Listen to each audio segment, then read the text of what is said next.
Sultan Syarif Kasim Riau. Saya dosen PGMI di Institut Agama Islam Rokan Bagan Batu.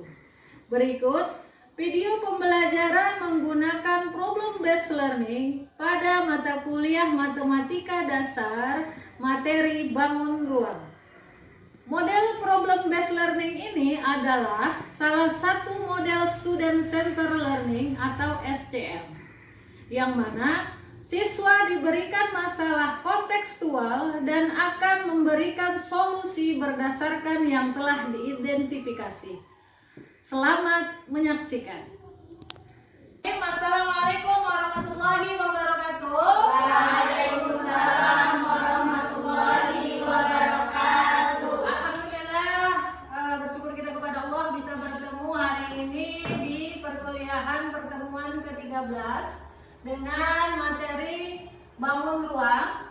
Kemudian seperti biasa sebelum kita mulai pembelajaran, mari kita mengucapkan basmalah. Bismillahirrahmanirrahim. Kemudian bagaimana kabarnya semua? Alhamdulillah. Alhamdulillah baik. Ada yang tidak baik? Tidak. Karena baru malam minggu soalnya. Baik semua ya? Bagaimana, semangat atau tidak mengikuti atau siap mengikuti perkuliahan hari ini? Siap, Bu. Oke, kita membahas bangun ruang. Nah, apa yang kamu ketahui tentang bangun ruang? Ada bisa? Oke? Bangun ruang ialah bangun tiga dimensi yang memiliki ruang atau volume dan sisi yang membentuk permukaan. Oke, beri tepuk tangan. Nah, itu adalah salah satu yang kita ketahui tentang bangun ruang. Berbagai macam bangunan rumah ibadah yang berbentuk bangun ruang, salah satunya di Indonesia ada berapa rumah ibadah? Ada berapa rumah ibadah?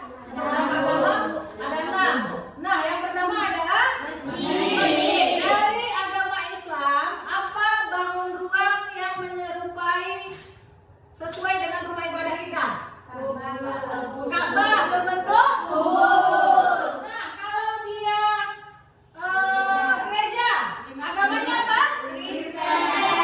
Dan berbentuk segitiga. Oke, dalam kehidupan sehari-hari, kan ada nggak kita pernah lihat satu lingkungan itu rumah ibadahnya dua tempat atau berdampingan. Nah, apa yang bisa kamu simpulkan dari rumah ibadah yang berdampingan tersebut? Satu orang. Oke, Sophia. Saling menghargai, Bu. Saling menghargai. Lagi. Toleransi. Sesuai dengan surah Al-Kafirun. Lakum dinukum waliyadin. Terus? Agamamu dan aku. Iya, jadi itu kita sekarang harus berfokus kepada moderasi beragama, saling toleransi, agamamu dan agamaku adalah agamaku. Nah, sub CPMK-nya salah satunya yaitu mahasiswa mampu menerapkan keliling dan luas bangun ruang serta bagaimana merancang alat peraga sedemikian rupa untuk menghasilkan pembelajaran yang kreatif, inovatif, dan sesuai dengan karakteristik peserta didik MI atau SD. Dan ini pada pertemuan ke-13 dengan materi bangun ruang, kita membuat alat peraga yang kontekstual, yaitu ada bambu, kemudian ada benang, dan segala macam bentuknya. Dari gambar di samping atau gambar di depan, perhatikan gambar berikut. Apa yang kamu ketahui dari gambar 1, 2, 3, 4, 5, 6, 7, 8? Oke, silakan Sophia. Yang pertama itu gambar jendela berbentuk persegi. Oke. Yang kedua pintu berbentuk persegi panjang. Oke, yang lain. Anggur Rubik berbentuk kubus. Aha. Kemudian gambar keempat itu ada papin rock berbentuk 5 segi 6. Iya. Prisma segi 6. Iya, prisma segi 6. Kemudian gambar kelima itu gambar dadu berbentuk kubus. Gambar keenam gambar kulkas berbentuk balok. Iya. Kemudian gambar ke 7. 7 itu ada atap berbentuk 5 segitiga. Iya. Kemudian gambar ke-8 ada coklat berbentuk prisma segi 4. Oke, terima kasih. Dan ada karton. Nah, setiap kelompok ini untuk kelompok 1 dia membuat kubus. Kelompok 2 dia membuat balok. Nah, kelompok 3 dia membuat prisma segitiga. Nah, dari situ rancanglah alat peraga kontekstual itu, kemudian jelaskan di dalam kertas karton. Oke.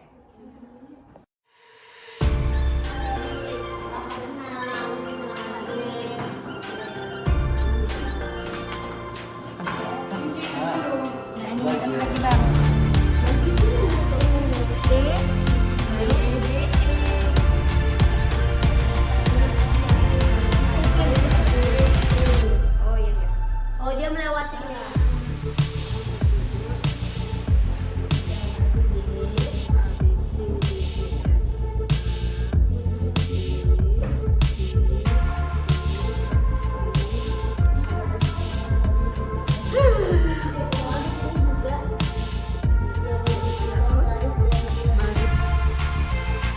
Oke, baiklah. Berarti sudah semua kelompok sudah menghasilkan hasil karya masing-masing.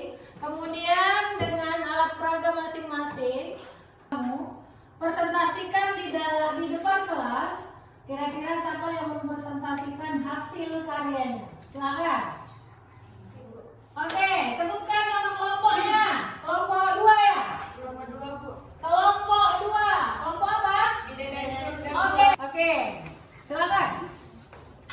Baiklah, kami di sini akan mempresentasikan hasil dari kerja kelompok kami. Kami menggambar tentang balok, bangun ruang balok, dan kemudian kami membuat bangun ruang dari balok. Dari hasil karya yang sudah disajikan oleh kelompok tadi ke depan, sekarang kita memiliki suatu pertanyaan atau refleksi yang berhubungan. Oke, kelompok 1, silakan. Baiklah, saya dari kelompok 1 akan menjawab pertanyaan tersebut. Nah, jika saya menjadi seorang guru, saya akan menggunakan strategi pembelajaran aktif dan kontekstual. Ada yang bisa menanggapi? Saya, Bu. Oke, Sophia. Baiklah, di sini saya akan menanggapi tentang hubungan matematika dengan sains. Matematika dan sains memiliki hubungan yang sangat erat dan saling melengkapi.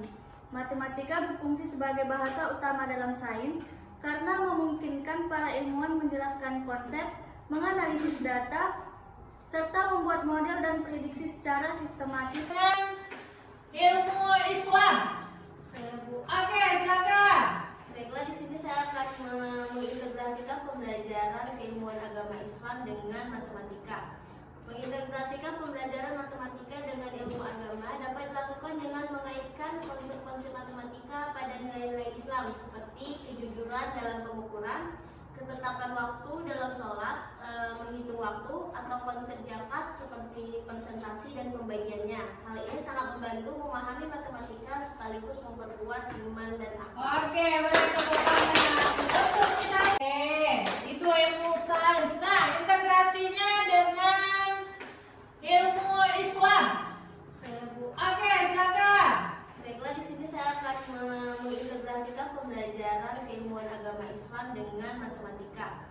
Mengintegrasikan pembelajaran matematika dengan ilmu agama dapat dilakukan dengan mengaitkan konsep-konsep matematika pada nilai-nilai Islam seperti kejujuran dalam pengukuran, ketetapan waktu dalam sholat, menghitung waktu, atau konsep zakat seperti presentasi dan pembagiannya. Hal ini sangat membantu memahami matematika sekaligus memperkuat iman dan akal. Oke, beri tepuk tangan. Pembelajaran yang aktif, efektif, dan menyenangkan. Apalagi kita sebagai guru wajib untuk